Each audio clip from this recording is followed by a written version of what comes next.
Salam sejahtera dan salam Sarawak Maju Makmur bersama saya Janet Bennett. Fokus berita, pembangunan bakat melalui pendidikan merupakan kunci utama bagi meningkatkan pendapatan isi rumah. Premier Sarawak Datuk Patinggi Tan Sri Dr. Abang Abdul Rahman Zohari Tun Datuk Abang Openg berkata, kerajaan bertekad untuk meningkatkan pendapatan isi rumah dan bagi mencapai matlamat tersebut, penekanan harus diberikan kepada pembangunan bakat. To achieve that, we must give emphasis on talent development. That is where education is important.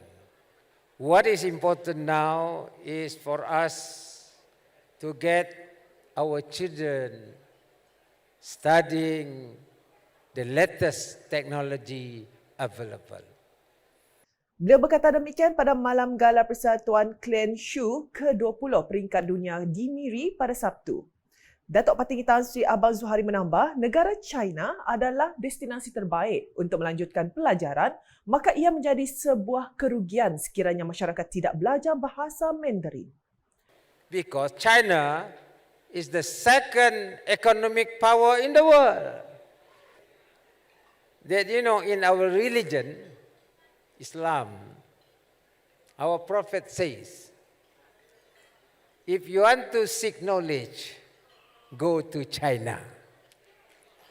Dalam pada itu, turut berlangsung penyampaian anugerah apresiasi peringkat dunia kepada dua mantan ahli terbaik dalam Persatuan Puak Shu yang telah meninggal dunia.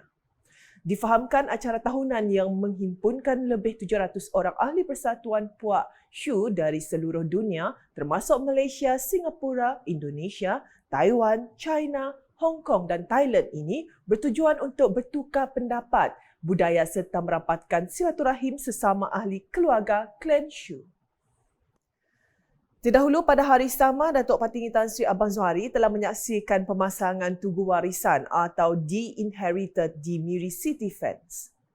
Pemasangan tugu yang mengukir sebanyak 133 nama keluarga berbangsa Cina di Miri ini telah berjaya tersenarai dalam Malaysian Books of Records (MBOR) dengan mencatat nama keluarga Cina yang terbanyak diukir di atas sebuah tugu.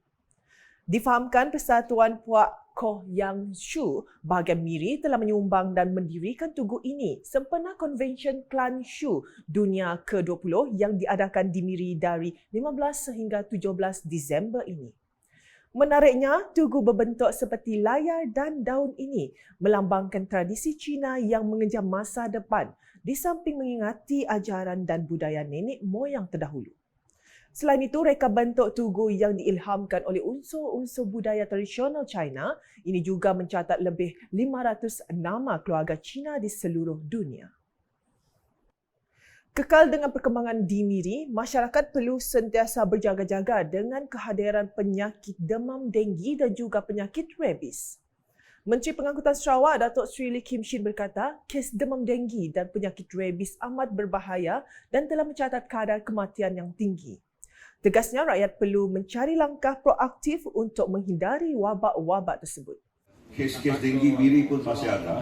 Jadi semua penduduk sini jaga kebersihan, jangan biar air bertangkung. Air bersih itu bertangkung, itulah nyamuk denggi yang susah. Ada yang suka biar di sana. Jaga. Dan juga Aedes, rabies. Jaga rabies. Kalau siapa ada pelihara anjing mesti dalam compound sendiri. Jangan biar dia keluar seperti anjing liar. So I think all this committee must work together lah. Kalau anjing tu mau keluar, you bawa keluar bersama lah jalan. Jangan biar dia keluar sendiri, jadi anjing liar. Beliau berkata demikian ketika berucap dalam program keselamatan, kesihatan dan pencegahan denggi dan rabies anjuran Persatuan Penduduk Milia Eastwood Fasa 2 Miri pada Sabtu. Tambahnya, program seumpamanya penting untuk meningkatkan kesedaran, keselamatan, kefahaman serta kemahiran dalam mencegah dan mengawal kejadian demam denggi dan juga penyakit rabies di kawasan perumahan dan rukun tetangga.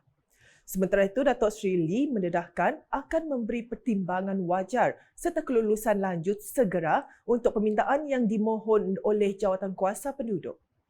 Menurutnya, antara permohonan yang diutarakan termasuk membina lampu isyarat di persimpangan utama Taman Milia, pembinaan sebuah taman rekreasi, outdoor gym, pemasangan lampu jalan, isu-isu berkaitan kerja-kerja penyelenggaraan dan keselamatan taman serta yang lain. Di konstituensi Satok pula, Ahli Dewan Undangan Negeri Adun Satok Dato' Ibrahim Baki telah menyerahkan 200 paket biskut serta kad ucapan sambutan Christmas daripada Premier Sarawak Dato' Patinggi Tan Sri Abang Zohari sempena perayaan Christmas pada Sabtu. Beliau telah singgah di beberapa kedai bagi menyampaikan paket biskut tersebut bersama wakil dari pihak Parti Rakyat Bersatu Sarawak SUPP Cawangan Satok yang juga penganjur bagi penyerahan tersebut. Ketika ditemui media, Dato' Ibrahim beritahu ini merupakan satu tradisi yang dilakukan setiap kali tibanya perayaan Christmas bagi menyambut hari kebesaran umat Kristian di mana ia menjadi keunikan Sarawak yang mampu meraihkan hari kebesaran agama-agama lain. Seperti biasalah, bila kita merapatkan berkaitan dengan hubungan masyarakat Sarawak khususnya di Satok. Kita walaupun pelbagaian agama dan bangsa, awak kita tahulah kita hidup dengan penuh harmonis dan satu keunikan bagi kita di negeri Sarawak, very unique compared to other countries in the world. Walaupun kita banyak bangsa, banyak kaum, banyak macam-macam berbagai agama, tapi kita tetap hidup dengan penuh perpaduan dan harmonis. Tambahnya, pemberian ini juga merapatkan lagi hubungan antara masyarakat yang berbilang kaum dan agama dengan pemimpin tempatan. Mengulas mengenai wabak COVID-19 pula, Dato' Ibrahim menegaskan agar rakyat sentiasa berwaspada dengan jangkitan itu yang kini kian meningkat, terutamanya pada waktu yang semakin dekat dengan perayaan besar di Sarawak. Kita sentiasa menjaga diri kita dan kalau boleh pakai mask, tapi saya pun sih pakai mask hari tu lah, tapi menjaga-jaga. You don't know what is going to happen, kan? It spread very fast and keep a distance. So, kalau ada rasa indication of coughing or so, you must go to see, go to hospital lah.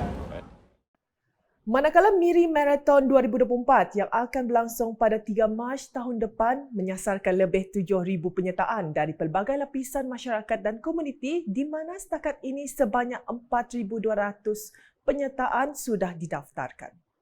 Datuk Bandaraya Miri Adam Yee Siu Sang berkata ia juga berpotensi untuk dimasukkan dalam kalender pelancongan Sarawak di mana beliau akan mengesyorkannya kepada Lembaga Pelancongan Sarawak STB. And I understand that it was well, supported by these runners. So I think this is very good. The sporting events is universal in values, transcend other barriers like racial or religious barriers. So it's also a very important uniting force for the nation. So I very much support all these sporting events. Beliau berkata demikian ketika sidang media Miri Marathon 2024 di Miri pada Jumaat. Tambah Adun Pujut itu, pada kali ini Jawatankuasa Penganjur Miri Marathon akan membuat perubahan pada laluan larian dengan menumpukan laluan yang mengetengahkan ikon di Bandaraya Miri. Dalam pada itu, Miri Marathon 2024 akan menampilkan 4 kategori iaitu 42 km, 21 km, 10 km dan 5 km. Sekian edisi Tengah Hari bersama saya, Janet Bennett. Berita lebih lanjut boleh ditapati di semua platform media sosial UKAS termasuk portal ukas.sarawak.gov.my dan UKAS channel di YouTube. Sebelum mengakhiri buletin edisi Tengah Hari ini, kami tinggalkan anda dengan sorotan Malam Gala Persatuan Klan Shu ke-20 peringkat dunia yang disempurnakan oleh Premier Sarawak di Miri pada Sabtu. #Saluran Informasi Rakyat, Salam UKAS.